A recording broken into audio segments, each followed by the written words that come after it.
Well, joining us now, General Syed Atta Hasnain. He is presently a member of the National Disaster Management Authority. Thank you, General, very much for being with us.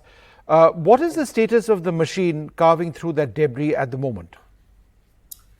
See, Vishnu, the second phase of the operation started day before yesterday night, functioned quite well, cut through almost a little more than 20 meters, but as expected, and I need to explain this, that you see the collapsed tunnel has actually got a lot of iron girders which have fallen from the top. There is a lattice work of iron sariyas as such, as would you call them. There is concrete chunks, cement chunks which have fallen from there. So it's unpredictable as to where these are lying in the debris. So as the auger makes progress, we are fortunate it made 20 meters of progress, but then it came across an obstacle of an iron girder. Now, the moment you try and push across this, obviously the auger cannot do that and the auger will itself get heated up. So it has to be removed physically and an iron girder can only be cut. For that, you have to put in a two-man team at least. Two teams, in fact, went in who did not succeed. A third team went in and succeeded. It have to take oxyacetylene torches. You have to take in a cylinder which gives you a capability of 1.5 hours. So with that, they have managed to be able to cut that thing and make an access again for the auger. The auger again started moving and apparently about 1.5 meters or so, it again encountered an obstacle which I'm not certain at the moment as to what it is. Is it a cement block or is it just an iron girder again? So that is not very clear to me either at this moment. But obviously some promises are being made about commencement at 4 a.m. in the morning. I would, Vishnu, request and I would advise a lot of caution in making these predictions which are being made from the tunnel by a lot of correspondents, a lot of people from the media, in an excitement, in an anticipation which is very natural, that something is going to happen in the next few hours. There is no predictability here. This is what I want to lay down. We should not create any false hopes. And why I'm saying this is that there is now, with the logistics in place, the 6-inch pipeline and a 4-inch pipeline already there, and an attempt being made to bring a top-down 6-inch pipeline also. We have enough redundancy, and there is water, there is cooked food, fresh ration, medicines, clothes, all this has been sent inside. The survivability of the group of 41 is, I would say, fairly high at this particular time. Therefore, laying down unnecessary, unrealistic kind of, timelines only puts the pressure on the relatives and also puts the pressure on the workforce which is working here, which is under equal amount of risk as the workers who are inside. Yeah. What is, could you give us an idea of what some of the personnel involved in this rescue operation, how they've been at it for the last several days, how just getting that auger machine installed in this location was by itself a logistical nightmare which was overcome?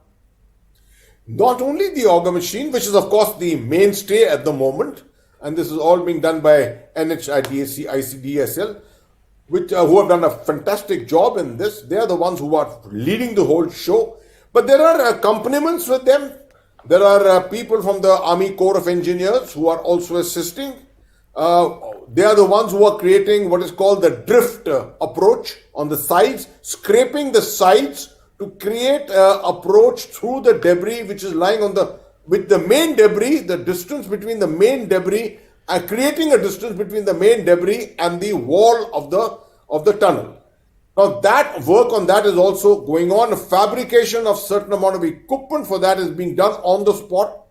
The welding work is being done on the spot there. Then of course there are experts, the types of people who have gone in and done the cutting of the girders with the oxyacetylene torches. Besides that, there's NDRF, 2 teams of NDRF who are there training for the last 10 days for the movement inside and the pulling out of the 41 people, making use of stretchers with wheels attached to them. And they've got a couple of them to make sure of redundancy, and they hope that they should be able to pull out the workers in a faster mode by this particular method. I also need to mention that there is SDRF there. SDRF is the Uttarakhand SDRF itself is a very well-trained SDRF, and besides that, there are a plethora of agencies which are there. There are foreigners. There's Mr. Arnold Dix, who's the president of the International Tunnelling Association of Australia, whose presence there is very, very reassuring. There's Mr. Nigel Ritz, who is from Tunnel Safety of the United Kingdom. There's Mr. Chris Cooper, from Microtank Tunneling expert from the United Kingdom. There's Mr. Acharya, a geologist from the ONGC. Mr. Harpal, who's a geologist from Navyug Constructions, and Navyug is the one which is carrying out all this task. So, what I want to say, Vishnu, is that when we say, in war we also say this, and in disaster management we always say it, everything requires here an all of government approach. Yep. It seems nothing has been left unturned. Now, all over you'll find that right from the PMO downwards, various agencies have been working together, and the 4 other access routes which have been created for that equipment is being brought from all over India. No, so just tell me, General, the other access routes that you're talking about, these are backup access routes, right? In case the auger machine doesn't go through, right? Absolutely. Everything is dependent at the moment on the auger machine. If it doesn't go through, then there is already an access being made from the other end of the tunnel, which is called the Barcoat end, which has got a fairly large 483 meter segment, on which blasting has already commenced. About 9 to 10 meters of blasting has been done since yesterday. Then there are the top-down, two access routes being made from the top. For that, the plinth has been created by the Corps of Engineers out there. The BRO is also playing a very important role. They have constructed 1150 to 1200 meters roads leading from the bottom near the tunnel side, leading to the top of the tunnel. This is all to take this heavy equipment which is coming, drilling equipment which is coming, and to install it on top on the plinths which have been prepared.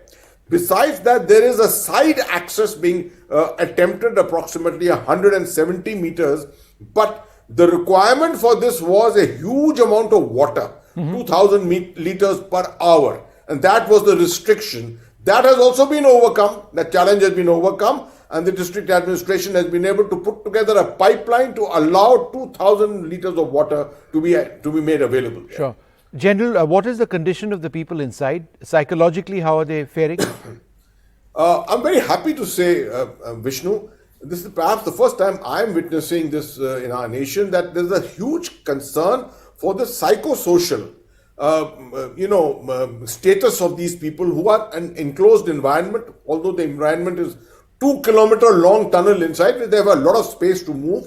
There is lighting inside. The lighting did not collapse because the conduit wires remained intact, and water pipeline also remained intact. So some form of crude communication also carried on through a megaphone kind of a system through the pipes. So the people are well reassured. Today the Honorable Chief Minister also has spoken to them via a line. Now a line communication is a big asset. It's been put across, and a proper manner in which they have been speaking to the VIPs who are coming there, who are reassuring them. So I think from a psychosocial angle, they seem to be quite well off. Fresh food having gone in, relatives having been spoken to.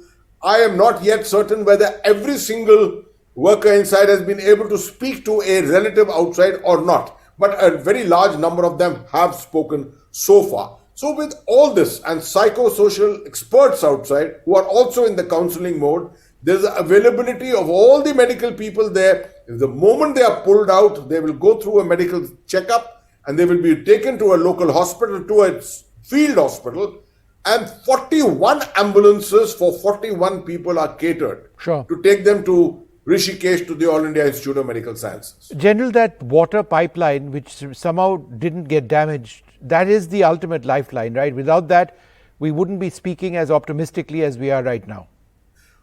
Besides that, Vishnu, you're absolutely right. That was the initial lifeline through which only a restricted amount. It was not really a water pipeline. It was actually a compressor line. You know, the equipment which is being used, what was being used inside, is driven by a compressed air. So that is a conduit made for compressor air to go inside. That was the one which remained live, through which limited amount of dry ration, survival ration could go in all these days. But now the good news is that But since what day about before water, yesterday, General? water was also being sent through this particular line. Too much risk was not being taken because we did not want this particular lifeline to get blocked. Otherwise, you could have started even sending cooked food. But we did not want to take a chance with it. Only very small packages were being sent at that particular time. Since day before yesterday, we've got a 6-inch pipeline. Right. And through that pipeline now, you're finding cooked food, even bananas and fresh fruits have been sent in, vitamin tablets, etc., antidepressants, all kinds of things have been sent in there through this pipeline. All right. Well, General, I take your word. That it's not right to talk about when and the time and things like that. But hopefully soon. But there is a lot of work ahead, and it's not easy. It's still not easy by any means. Absolutely. And I think that's the important point to remember. Thanks, General, very much for speaking to us. Thank you very much. Thank you very much, Vishnu.